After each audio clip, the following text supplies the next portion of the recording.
Hello दोस्तों, आज हम देखेंगे कि जीरोधा कॉइन से म्यूचुअल फंड को कैसे बेचा जाता है। हम खरीद तो लेते हैं म्यूचुअल फंड, लेकिन बेचने का जब नंबर आता है तो हमको बेचना नहीं आता है। तो आज हम इसी वीडियो में यही समझेंगे। तो अगर आप जीरोधा के थ्रू म्यूचुअल फंड खरीदते या बेचते हैं तो आपको कॉइन एप्लीकेशन की ज़रूरत पड़ती है, ये वाला एप्लीकेशन। तो मोस्टली आपके पास ये एप्लीकेशन इंस्टॉल होगा। तो पहले हम इसको ओपन करेंगे। आप यूज़र आईडी पासवर्ड से ओपन कर सकते हैं, या तो आप फिंगरप्रिंट से भी, जो भी जैसा भी आपने सेटअप किया होगा, एक बार आपको लॉगिन कर लेना। जैसे ही आप ओपन करेंगे तो कुछ ऐसा इंटरफेस आएगा, जहां आपको ऊपर दिखेगा आपके इन्वेस्टमेंट कितना। यहाँ पे आप देख सकते हैं कितना आपने इन्वेस्ट किया है, कितनी उसकी करंट वैल्यू है, और कितना प्रॉफिट और लॉस चल रहा है आपके इसमें।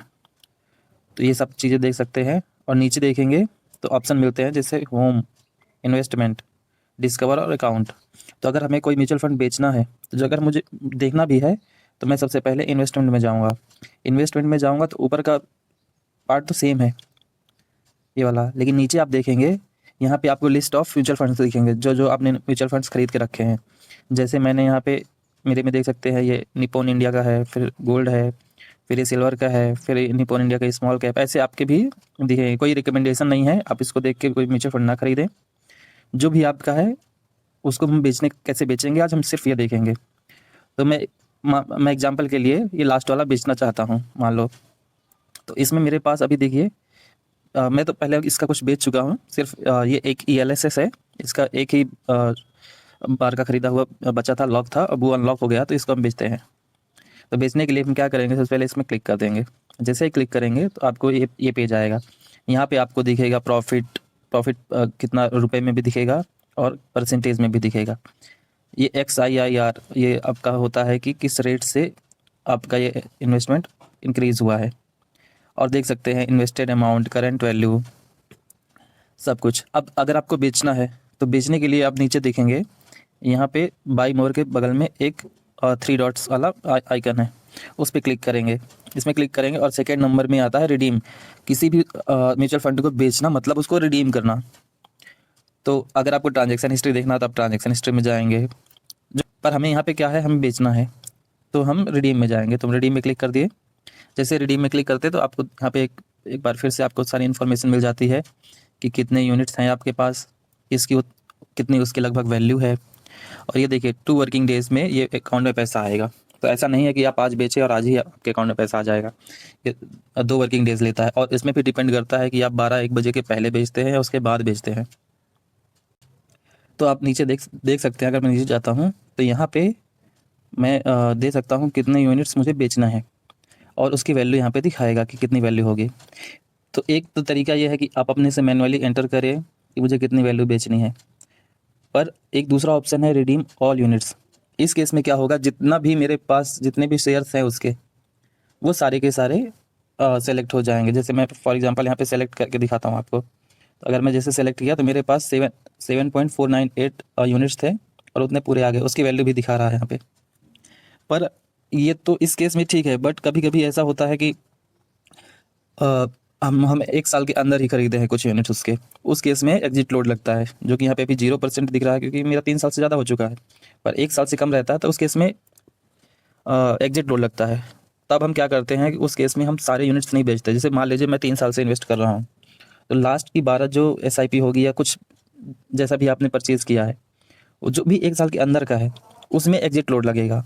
फॉर एग्जांपल मेरे पास 100 यूनिट्स होती और उसमें से 20 यूनिट जो होती वो 1 साल के अंदर होती, तो उस 20 यूनिट का एग्जिट लोड लगता। तब उस केस में मैं क्या करता, मैं यहाँ से 80 यूनिट से रिडीम करता, क्योंकि मैं अपना एग्जिट लोड बचाना चाह रहा हूँ।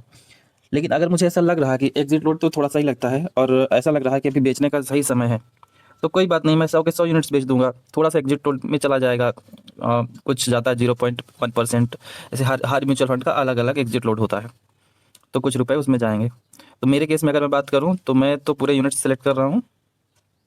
पूरे यूनिट सेलेक्ट करके नीचे देखेंगे आप, रिडीम का ऑप्शन है, मैं रिडीम में क्लिक कर देता हूं। एक पॉपअप आता है कन्फर्मेशन के लिए, तो मैं फिर से रिडीम में क्लिक कर देता हूं। और नीचे देखिए रिडीम्शन रिक्वेस्ट प्लेस्ड, मतलब हमारे जो हम बेचना चाह रहे थे वो रिक्वेस्ट चली गई। अभी ये रिक्वेस्ट है, ऐसा नहीं कि मैंने बेच दिया। अब इसमें क्या करेगा, जीरोधा इसको कंफर्म करके आपको NSE या BSE से कंफर्म करा के इसको बेच देगा। अब इसको देखना है कि इसका स्टेटस क्या है, तो हम क्या करेंगे, ऊपर देखिए, ऊपर यहाँ पे एक ऑर्डर का ऑप्शन है। अगर आपको ऑर्डर का ऑप्शन नहीं दिख रहा तो आपको मोस्टली नीचे ये आपको इन्वेस्टमेंट का ऑप्शन नहीं सेलेक्ट होगा, तो आप उसको सेलेक्ट कर लीजिएगा तो एक ऑर्डर दिखने लगेगा। तो हम ऑर्डर में जाएंगे, यहाँ पे 3 ऑर्डर्स दिख रहे हैं मेरे केस में। तो वो 3 ऑर्डर्स क्यों दिख रहे हैं, क्योंकि ये 2 अभी मैंने परचेज़ किया है। देखिए बाई बाई है और ये कंप्लीट हो चुके हैं।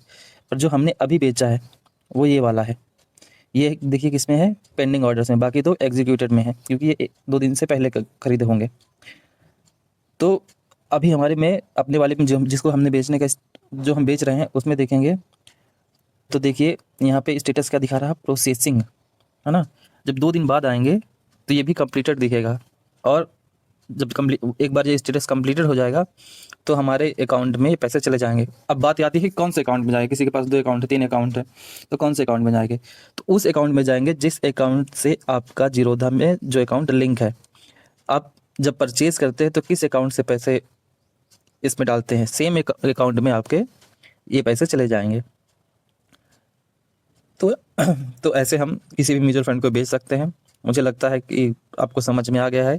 इन केस अगर कुछ भी डाउट है आप कमेंट करिए, मैं कमेंट में पूरा अच्छे से बताऊंगा, और अगर ज़रूरत पड़ी तो मैं एक नया वीडियो बना के भी डाल दूंगा।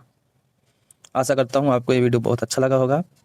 अगर आपको अच्छा लगा तो लाइक और कमेंट करिए। Thank you. तो दोस्तों आज 2 दिन हो गए हैं, मैंने 25 को म्यूचुअल फंड बेचा था और आज 27 है। 25 को मैंने 12 बजे के पहले ही बेचा था और आज भी 12 बजे के पहले देख रहा हूँ। तो मेरे पोर्टफोलियो में आप स्टेटस देख सकते हैं, और यहाँ पे स्टेटस मेरे को कंप्लीटेड दिखने लगा है। पर अभी मैं बता दूं आपको, मेरे बैंक अकाउंट में पैसे नहीं आए हैं। तो अगर ऐसा आपके साथ भी होता है तो आपको यहाँ पैनिक होने की ज़रूरत नहीं है। तो आज शाम तक मेरे बैंक अकाउंट में पैसे आ जाएगा, या नहीं तो कल सुबह मेरे अकाउंट में पैसे निश्चित रूप से